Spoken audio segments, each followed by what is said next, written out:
Olá, boa noite. O ND de hoje fala sobre política. A gente conversa com o pré-candidato a deputado estadual pela rede, Jefferson Cesaroli. Boa noite, Jefferson, bem-vindo. Boa noite, Roberta. Boa noite, telespectador. Falar um pouquinho agora sobre a sua entrada nesse meio político. Tem muita gente, a gente vê um movimento muito grande de pessoas novas entrando na política, né? Você acha que essa é a grande oportunidade agora? Exatamente, eu acredito que 2018 é o ano da renovação política, né? As pessoas se cansaram de apenas estar sentado no sofá, acompanhar os fatos acontecendo na sala de sua casa e não se moverem. A partir daí, a juventude protagoniza esse movimento e encara as realidades que, de fato, a política, para mudar, ela precisa da nossa participação, precisa do nosso empenho, e aí não só a juventude, a gente não pode dizer que apenas os jovens estão se levantando. As pessoas, a sociedade civil tem se mobilizado e tem participado efetivamente das mudanças que a política necessita para que possamos ter a oxigenação e virar o jogo da realidade do nosso país. A gente vê, Jefferson, um certo contraponto nesse sentido, né? A gente vê isso que você está falando, muita gente nova entrando na política, querendo mudanças, né? Acreditando, indo contra o sistema que a gente tem hoje, um sistema político bastante engessado, mas a gente também vê uma população, certo, diria assim, apática ao que está acontecendo por conta desses inúmeros casos de corrupção. A gente vê um descaso, às vezes, da população, todo mundo, às vezes, falando em, de repente, votar em branco, votar em nulo, quer dizer, uma falta de interesse, eu diria, da população. Existem esses dois pontos, os novos entrando e essa falta de interesse da população. Você acha que esse contraponto, ele até a época da eleição muda esse cenário?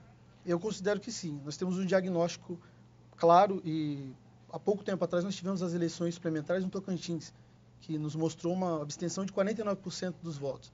Ou seja, quase metade da população deixou de ir às urnas. Isso é um dado muito grande, é um número elevado, e a gente consegue ver aí o descrédito das pessoas por política, né? As pessoas não estão Não acreditando estão mais, né? acreditando. E aí que entra essa juventude, essas pessoas que estão dispostas a fazer renovação, agora já na pré-campanha, trazer essas pessoas para que possam fazer parte. A diferença está aí. Uma coisa é eu fazer uma campanha, fazer uma nova política, apenas eu estou aqui enquanto político e você está aí de casa. Eu acho que o grande trunfo e a grande ferramenta para que as pessoas possam querer mudar a chave dessas abstenções, dessa descrença da política, é o político ter a responsabilidade e a incumbência de trazer as pessoas para o debate, trazer as pessoas para suas pautas, para suas construções, para que possam juntos fazer aquilo que é necessário. Você acha que esse descontentamento da população que vive esse momento, isso pode ser favorável a você? Por exemplo, um político novo que está ingressando agora? Você pode trazer essa população desacreditada na política para o seu lado? Olha, eu considero que a gente tem essa chance, a gente tem essa capacidade. Fato é que em 2016 eu fui candidato a vereador pela prefeitura na cidade de São Vicente e nunca tinha participado de campanha nenhuma. Foi a primeira vez que eu havia a possibilidade de participar de um projeto político, né? Eu tive uma vivência internacional no Chile, onde eu morei, e lá eu conheci a política institucional. Voltando para o Brasil, eu falei, eu preciso colocar isso em prática no meu país. Foi quando eu conheci o pessoal da rede, o Caio Amado e a galera, e nós resolvemos criar um projeto, porque nós não estávamos contentes com aquilo que a cidade estava passando. Então, nós resolvemos planejar e projetar a campanha do Caio em 2016, e quando a gente parou para olhar ali, já tinha o Caio como candidato a prefeito, mas faltavam os vereadores. E aí o Caio falou, Jefferson, a oportunidade mais forte e fácil de que você possa me ajudar nessa campanha agora para prefeito é se colocando enquanto candidato. Eu moro na área continental de São Vicente e não tinha nenhum candidato da Rede Sustentabilidade, da nossa coligação, se colocando para 2016 para vereador. E aí eu pensei, eu falei, bom, eu estou prestes a chegar ao meu casamento, estava organizando ali as coisas do meu casamento, estava terminando a faculdade e eu falei, eu acho que esse não é o momento, essa não é a hora, mas o grupo era muito bom, sabe? As pessoas me motivaram e falaram, nós vamos construir juntos. E aí eu resolvi participar. Me coloquei enquanto candidato, fiz uma campanha super inspiradora, com apenas R$ 420 nós conquistamos 1.311 votos. R$ 420? R$ 420 apenas. Conquistamos 1.311 votos. E o grande diferencial da campanha foi exatamente esse, trazer as pessoas para participar de fato. Então, eu acredito que as novas caras, as novas pessoas que estão dispostas a construir a política verdadeira e boa que a gente precisa, o jovem, quando ele se coloca, ou o candidato, quando ele se coloca, ele precisa assumir o protagonismo de convidar e atrair essas pessoas, fazer algo que seja participativo e colaborativo de fato, para que a gente acabe desmistificando e desconstruindo essa ideia de que a política não presta, de que a gente deve eliminar a política. Na verdade, não. Se está ruim, cabe a nós entrar e redimir para que possamos protagonizar e mudar. Agora, você mencionou que você se preparou no exterior, né? Foi para o Chile, é isso? Isso. Esse tempo que você ficou no exterior, quando você retornou, você trouxe alguma coisa de aproveitável da política externa para cá? Sim. Lá foi o meu primeiro contato com a política construída com as pessoas. Eu tive a oportunidade de participar de um grupo de assessoria ali de um senador e de um vereador. E o mais interessante era que havia uma conversa com a população e eu pude participar, exatamente como a gente está fazendo hoje, falando de política nas praças, falando de política nas ruas, construindo com a população. O que você acha, você morador do bairro? Como você acredita que a violência está interferindo na sua casa? Como você acredita que nós podemos mudar a questão da saúde, da mobilidade, trazendo os fatos relativos à sociedade, àquela região, para resolver com as pessoas? Isso me motivou muito e aí me gerou o desejo de querer participar da política institucional. Foi quando eu voltei para minha cidade e resolvi ingressar na política institucional e aí tive o desafio de encontrar um partido na minha cidade que eu pudesse contribuir, que eu pudesse fazer aquilo que eu acreditava ser o melhor. Foi quando eu encontrei a Rede de Sustentabilidade e entrei nesse projeto de 2016, onde saímos vitoriosos, né? Agora, Jefferson, fazer um projeto desse, enquanto se está pensando ser vereador, não falo que é fácil, mas é muito mais fácil do que se fazer isso se pensando em deputado estadual, né? Você, apesar de ter tido todos esses votos e ter feito uma campanha muito interessante, você hoje não é vereador de São Vicente. O que faz você pensar que você pode alçar um voo um pouco maior, então? A esperança que as pessoas trouxeram para nós e que nós levamos para as pessoas. Isso foi algo que me motivou bastante. 1.311 votos são muitas pessoas que acreditaram no sonho. Nós fizemos uma campanha super pequena, uma campanha que não usou cavaletes, que não usou as velhas estruturas, nós conseguimos comunicar, né? De acordo com aquilo que as pessoas trouxeram e agregaram na nossa campanha de 2016, a gente acredita que a gente junta essa força, mais algumas outras coisas que nós conseguimos agariar durante o ano de 2017 e agora 2018, para fazer uma campanha tão boa e tão participativa, inclusive, quanto foi 2016. Na verdade, 2016 passou e nós fizemos mais que uma campanha política, foi um movimento. Esse movimento ele continua até hoje na cidade. Inclusive, nós costumamos dizer que nós somos o 16º vereador e tivemos vitórias expressivas para a população, como, por exemplo, barrar a criação de 15 novos cargos que onerariam em quase 2 milhões por ano a Câmara Municipal de São Vicente. Esse foi um feito histórico. Isso foi uma vitória do nosso grupo com a população. E essa população é quem pede, é quem clama e nos motiva a cada dia mais a acreditar que a política é a forma clara e o instrumento legal para que possa mudar a realidade das pessoas e fazer aquilo que de fato é necessário. E no próximo bloco a gente continua a falar sobre política. Nós voltamos em instantes. Até já. O ND está de volta. O nosso assunto de hoje é política e a gente conversa com o pré-candidato a deputado estadual pela rede, Jefferson Cesaroli. Jefferson, você mencionou no bloco anterior que você gastou R$420, é isso? R$420. R$420 e teve 1.311 votos. 1.311 votos. Quer dizer, gastou muito pouco, né? Pouco. Quase nada, Quase praticamente. Nada. Agora, você acha que é possível fazer uma campanha com tão pouco gasto para deputado estadual? Eu acredito que sim, a gente segue na mesma linha. Claro que para deputado estadual é uma outra estrutura, a gente precisa percorrer o estado, né? Com certeza a gente espera gastar, já está na nossa programação, gastar um pouco mais, mas tampouco gastar algo que seja de acordo, que seja algo que não está dentro dos nossos parâmetros. Na tua previsão, o que seria esse um pouco mais? Eu considero que R$18 mil é possível se fazer uma campanha. É possível para fazer uma campanha legal, interessante, que conecte a todo mundo. Porque em 2016 nós usamos bastante as redes sociais. Foi bom, né? Isso nos rendeu resultado, mas não adianta eu acreditar que apenas as redes sociais vai me conectar a todo mundo. Então a gente precisa de uma mobilização um pouco maior, visitar algumas cidades, algumas regiões, e aí tudo isso demanda dinheiro. Então eu acredito que R$18 mil é uma cifra interessante que a gente consegue trabalhar e fazer aquilo que a gente acredita. Até porque parece que não, mas de 2016 para 2018 a gente tem aí 2 anos que para a questão de tecnologia é um tempo muito grande. Exatamente. Né? Então, assim, apesar das redes sociais elas continuarem tendo o seu papel, a gente tem também a questão das fake news que talvez em 2016 não tivessem tão ativas quanto hoje. Isso. Né? Então, você precisa ter alguns parâmetros e algumas estratégias novas para conseguir estabelecer o seu público, né? O que você pretende, além das redes sociais, fazer? Além das Gastar muita sola de sapato? Muita sola de sapato, muita saliva, e a gente tem uma das propostas que é o co-deputado. Em 2016 nós tínhamos os co-vereadores, que já era uma realidade nossa para um efetivo mandato de vereador, e agora a gente traz isso para a nossa pré-candidatura a deputado estadual, que são os co-deputados, que são pessoas que são escolhidas de forma territorial e que ali trabalham alguma pauta, por exemplo, um médico, um policial, alguém que trabalha na área da educação. São pessoas territoriais e temáticas que aportariam suas ideias e multiplicariam o mandato. Então, por exemplo, eu não adianta eu acreditar que um deputado estadual consegue, a nossa ideia é conversar com toda a população, é trazer os debates para construir junto com as pessoas. Então, não adianta eu acreditar que apenas eu, enquanto deputado estadual, vou conseguir me conectar com quem está lá em Campinas, com quem é de Bauru, por exemplo. Então, nós iremos escolher pessoas que estão alinhadas com aquilo que a gente acredita ser o melhor para o estado de São Paulo, para vir aportar as suas ideias e conectar as realidades das suas regiões e das suas temáticas no efetivo mandato.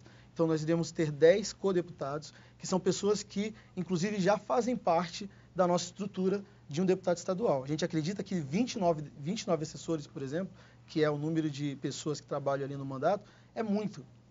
Eu considero que metade disso dá para fazer um mandato legal. E eu já contaria com 10 co-deputados, que seriam pessoas dispostas e preparadas a construir o melhor para o estado de São Paulo no nosso mandato. Essas pessoas não iriam onerar mais os cofres públicos, elas fariam parte da nossa estrutura, que eu, inclusive, cortaria ali pela metade. Isso no caso de você ser eleito, né? Isso. Agora, no caso da campanha, como é que você conseguiria disseminar as suas ideias e conseguir esses votos? Via rede social, esse seria o principal foco? Rede social e também com esses co-deputados. Os co-deputados já serão inclusos na efetiva campanha. Eles já começam esse trabalho antes. Exatamente. Enquanto pré-campanha, nós estamos analisando. Tem algumas pessoas que estão conectadas com a gente e têm interesse. Então, é um processo da equipe de buscar quem são essas pessoas alinhadas, quem pode contribuir, quem se coloca com disposição, tempo e vontade em alinhamento com aquilo que a gente acredita ser o melhor para construir. Então, quando a campanha começar de fato, lá em 16 de agosto, que é o que é estabelecido pela Justiça Eleitoral, essas pessoas já estarão nas ruas e nas redes construindo com o nosso projeto. Hoje, quais as principais carências que você identifica aqui na nossa região? Para a nossa região, acho que tem um tema que é muito relevante, que é a questão da mobilidade urbana. A Baixada Santista ela não é pensada de forma regional, como uma metrópole. E, de fato, nós somos uma metrópole.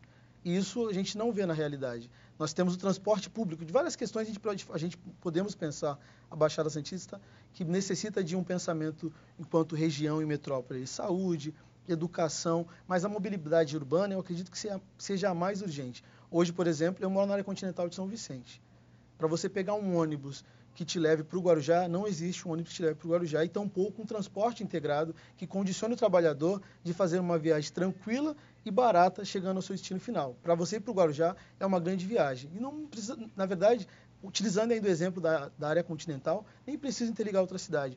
Hoje, por exemplo, quem mora no Parque das Bandeiras, que é o bairro do lado do Maitá, não consegue, com o transporte público, as lotações, por exemplo, do transporte alternativo, não consegue ligar o morador da área continental do Maitá ao Parque das Bandeiras. Existe um ônibus, e é real, depois de muito tempo, conquistou-se um ônibus, que é a linha 940, que custa mais de R$5 para uma viagem que dura menos de 7 minutos. Então, como assim? Isso não foi pensado? Isso é algo simples, não precisa de dinheiro, é boa gestão e trabalhar de forma interligada e metropolitana com as pessoas e na verdade, com as empresas que concessionam as linhas de transporte urbano nas suas cidades e na região como um todo. Ok, no próximo bloco a gente continua então a falar sobre política. Nós voltamos em instantes. Até já. O ND está de volta e o nosso assunto de hoje é política e eu converso com o pré-candidato a deputado estadual pela rede, Jefferson Cesaroli. Jefferson, queria falar um pouquinho sobre a questão do meio ambiente. O seu partido ele é muito ligado a essa questão de sustentabilidade, né, e meio ambiente. O que você pensa, por exemplo, para a cidade de Cubatão? Tem algum projeto específico? A cidade de Cubatão hoje vive um enfrentamento que é a questão da cava subaquática, né? Infelizmente, é algo que não é sustentável, que foi pensado, foi utilizado lá atrás, é algo que já existe na cidade e estão querendo prolongar isso sem pensar no nosso meio ambiente. Eu acredito que algo sustentável é algo que precisa ser pensado para as pessoas e com as pessoas. Hoje, por exemplo, o pescador está perigoso ele perder o seu emprego. E até mesmo nós, que consumimos aquele pescado e o peixe que chega às nossas casas, a gente não sabe mais da procedência, da qualidade daquele peixe, porque existe o risco da água de onde aquele peixe foi retirado de ter uma contaminação. Então, eu considero que é necessário pensar na Baixada Santista questões super importantes. Como você disse, em Cubatão tem essa questão pontual da cava subaquática. Na minha região, na área continental de São Vicente, nós temos o pó da China, que é uma realidade que não foi pensada, não tem um trabalho de redimir aquela área, e eu vejo a cada vez mais a área continental crescendo, pessoas morando sem ter um estudo do impacto disso na vida das pessoas.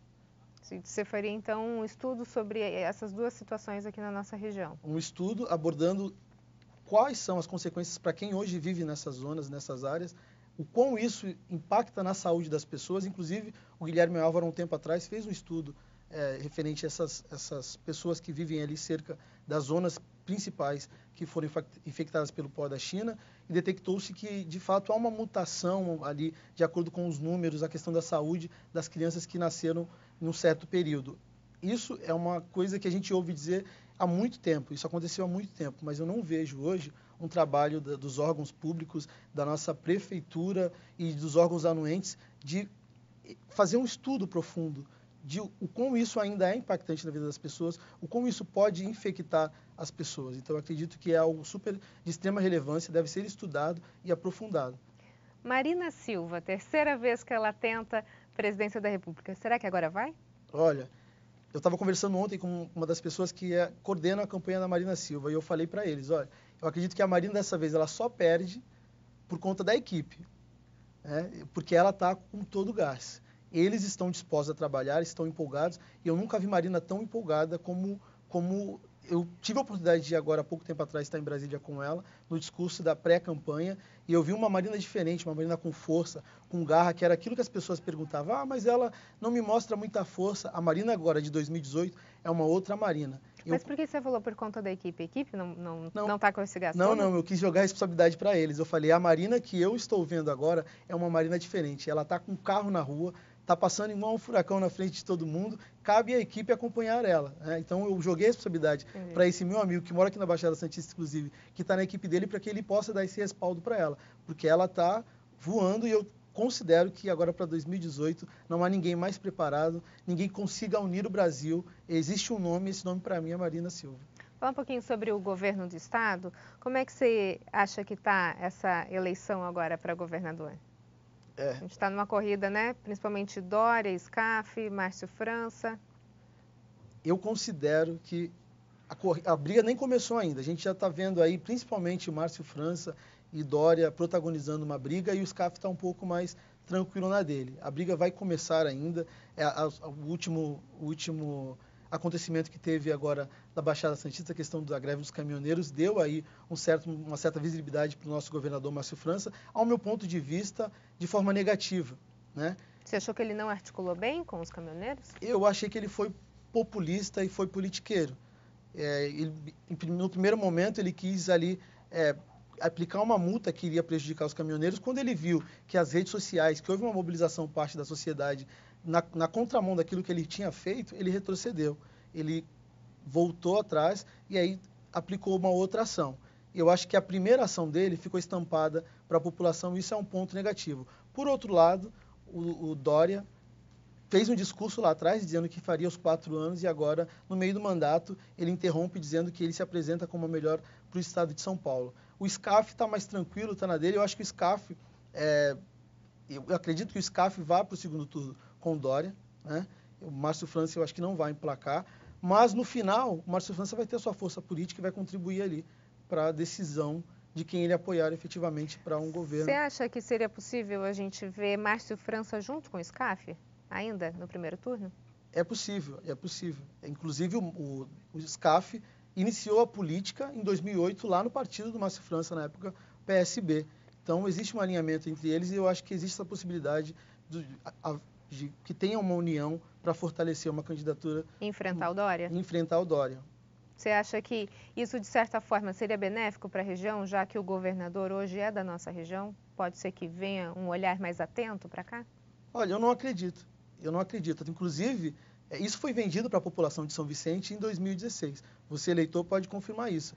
O plano de governo do prefeito eleito Pedro Gouveia falava que o Márcio França iria ser governador e que iria acontecer, ia fluir rios de dinheiros para a cidade, a coisa ia melhorar. Fato é que ele era o vice já, hoje ele é o governador, e tudo aquilo que foi colocado no plano de governo, a gente vê que foi muito daquilo que foi proposto no plano de governo foi falácia. Isso não acontece na cidade.